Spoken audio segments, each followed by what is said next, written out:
Hey, I'm Joe Pardo. I'm a business consultant, a content creator, and all-around entrepreneur. I host conferences, write books. You can check out all my content at superjoepardo.com. The first question I was asked is, how do I define digital marketing?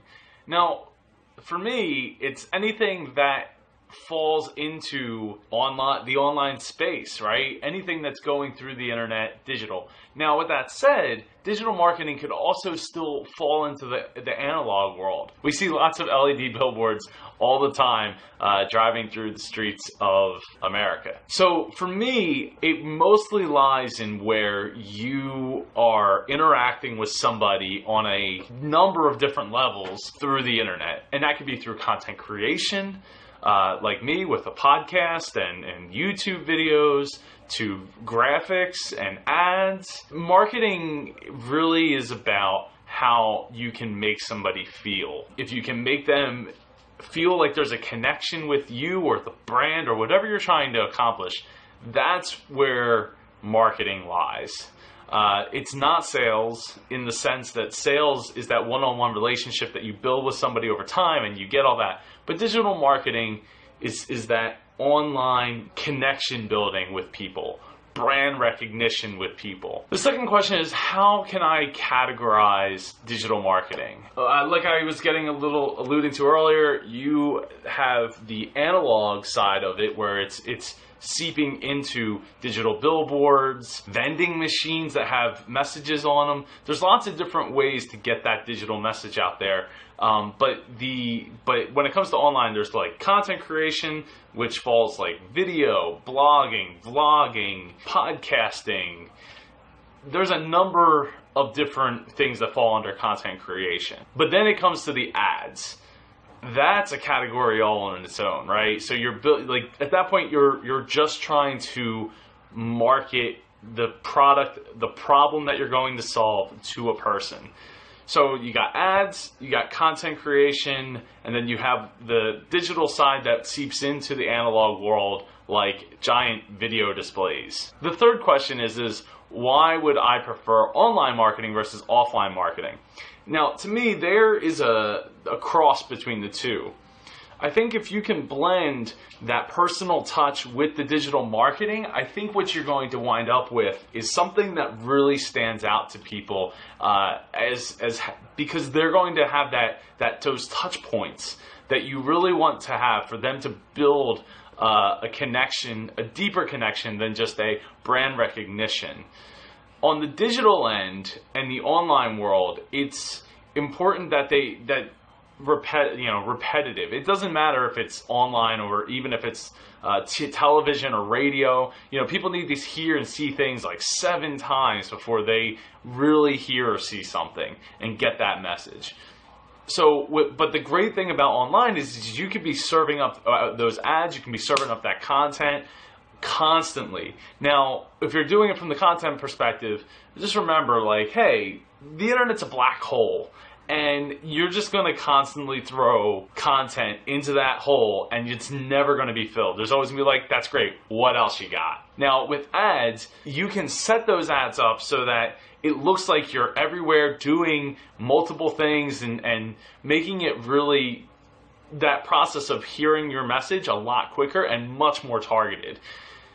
When it comes to offline marketing, generally blanketing and hope that you're getting that target market that you're trying to get that effect that you're building up to. But with online marketing, you have access to what these people did. Where did they go? What's their interest? What pages do they like? You have all this stuff, and you can serve up the ads right to the right people at the right time.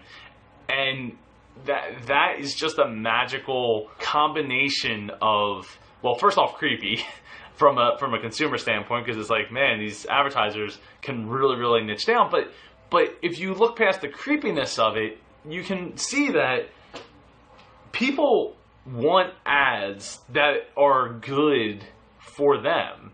They don't want to receive an ad for something that they're not interested in. That's not going to help them in any way, shape, or form. It's not going to give them a good experience to want to keep coming back. The fourth question is, what's the best way to increase traffic to your blog or website? The easiest answer is creating content, creating a reason for people to keep coming back and keep seeing that content over and over and over again. So there's two things: create, and niche.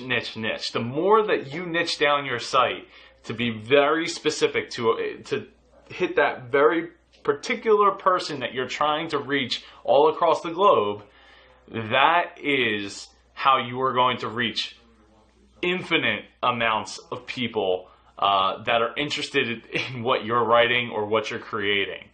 That's the best way. Create every day, every week, just create a schedule of what you're going to create. I have several schedules for my podcast, for my vlog, for blog posts that I'll do. All of that is pumped into a schedule, and then I niche down, right? Business consulting. So I'm talking to business owners. Maybe some entrepreneurs are falling in, but for the most part, I'm searching to reach out to those small business owners from around the world. The fifth question is what digital marketing tools do I recommend? Man, there's a bunch that I use. Repurpose allows me to repurpose my content among different platforms, Facebook to YouTube. Other ones I use Crowdfire for Twitter. I've used Hootsuite in the past. I use MailChimp. I use an app called Turbo Collage to make collage pictures and really quick, neat looking images. And the biggest one of all is Google Analytics. Hands down, if you're not using Google Analytics, then you're totally missing out on finding out where people are coming from, what they're interested in, and being able to really niche down your content based on what people are actually clicking on with your site. But the message I want to send is to figure out what's important to you that you want to talk about every single day of every single month of every single year. In my case, it's about business, right? I love talking about business. It's in my DNA. I live it, I breathe it, I sleep it. It's on my mind 24/7. For me, I wanted to talk about business, so I started up a podcast called The Dreamers Podcast, which is business lessons from those who live their dreams. You can check that out at dreamerspodcast.com or superjoepardo.com. From there, it went into the business lesson log, and from there, it's just grown into this space of inspirational business lessons, and because it all comes together. Because to me, life and business life are one and the same, but to me, you have to build your business around your lifestyle, not the other way around, because that's how you get burnt out super, super quick. So I just want to thank Saminu for letting me be on his blog and answering these awesome questions about digital marketing. You can check my stuff out at superjoepardo.com. Tweet at me your questions, and I'll answer them on my daily business vlog at superjoepardo on Twitter, and I look forward to hearing from all of you.